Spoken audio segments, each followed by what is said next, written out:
again, Moro's opening was voiced over footage of migrant workers, including a number of African Americans being recruited. And it's worth repeating, since Moro wasn't afraid of being controversial. He shared that the scene is not taking place in the Congo. It has nothing to do with Johannesburg and Cape Town. It is not Nyasaland or Nigeria. This is Florida. These are citizens of the United States. This is a shape-up for migrant workers. The hawkers are chanting the going peace rate at the various fields. And this is the way that humans who harvest the food for the best-fed people in the world get hired. One farmer looked at this and said, "We used to own our slaves, now we just rent them." So let's go to the film's conclusion, and let's appreciate how Moro assessed the plight of the migrant worker. Because Moro's closing words are that the migrants have no lobby, that only an enlightened, aroused, and perhaps angered public opinion can do anything about the migrants. And the people that you have seen have the strength to harvest your fruits and vegetables. They do not have the strength to influence legislation. Maybe we do. Good night and good luck. Let's go back to the conclusion of that documentary. The question posed by thoughtful men is, must the 2 to 3 million migrants who help feed their fellow Americans work, travel, and live under conditions that wrong the dignity of man?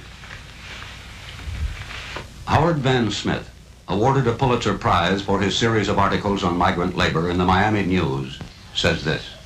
I knew next to nothing of the migrant situation 4 to 5 years ago. I knew there were migrant camps, but a migrant was just a person who worked in a farm to me.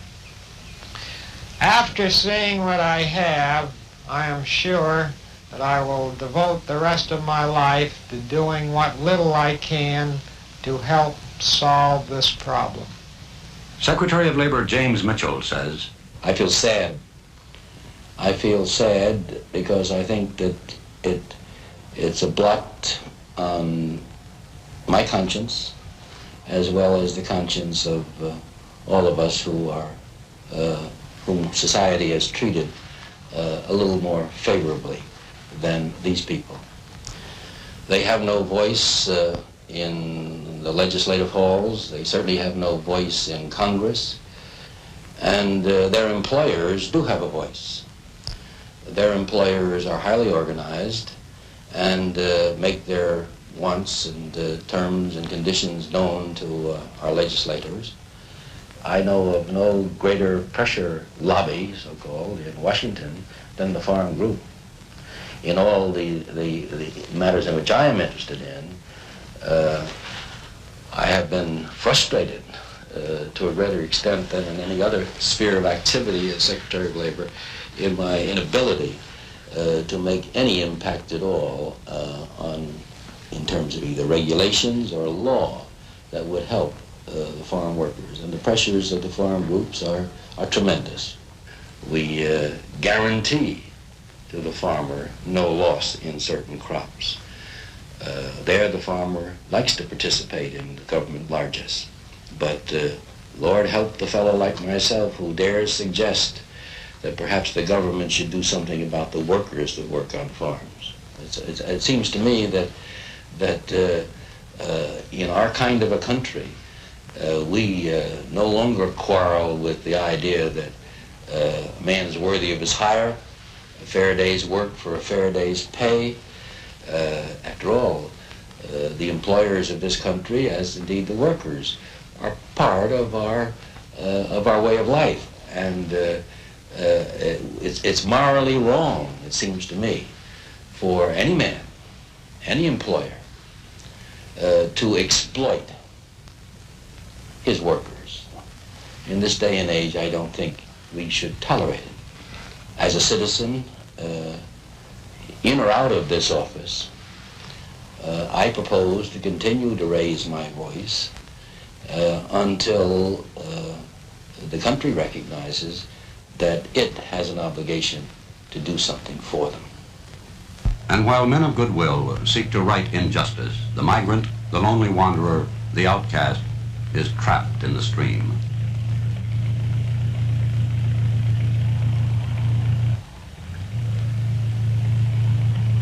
Now it is November, the last of the laborers, in trucks, buses, and cars approach the southern states to start the cycle all over again.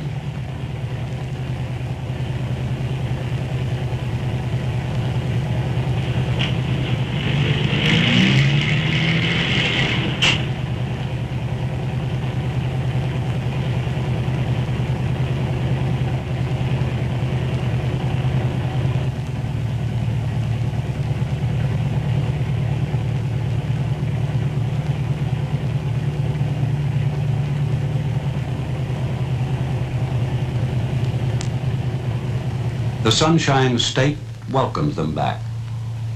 Homestead, Immokalee, Pahokee, Belglade, and hundreds of other communities. This is home. New housing is available. The rent, $15 per room per week. The migrant is at the mercy of the weather. This year in Florida, there was a freeze, killing beans, tomatoes, celery, corn. Its byproduct was a bread line. Migratory farm workers are not eligible for unemployment insurance.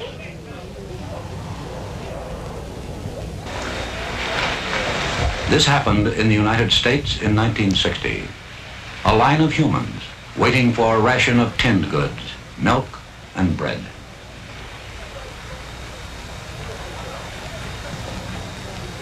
The Secretary of Labor says, "For the rest of my life, in or out of office, I propose to do something for them." A hardened newspaper man says, "For the rest of my life, I will do what little I can to help."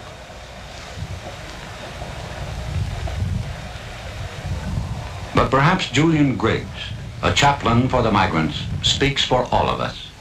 Is it possible to have love without justice? Is it possible that we think too much in terms of charity, in terms of Thanksgiving Day baskets, in terms of Christmas baskets, and not in terms enough of eliminating poverty?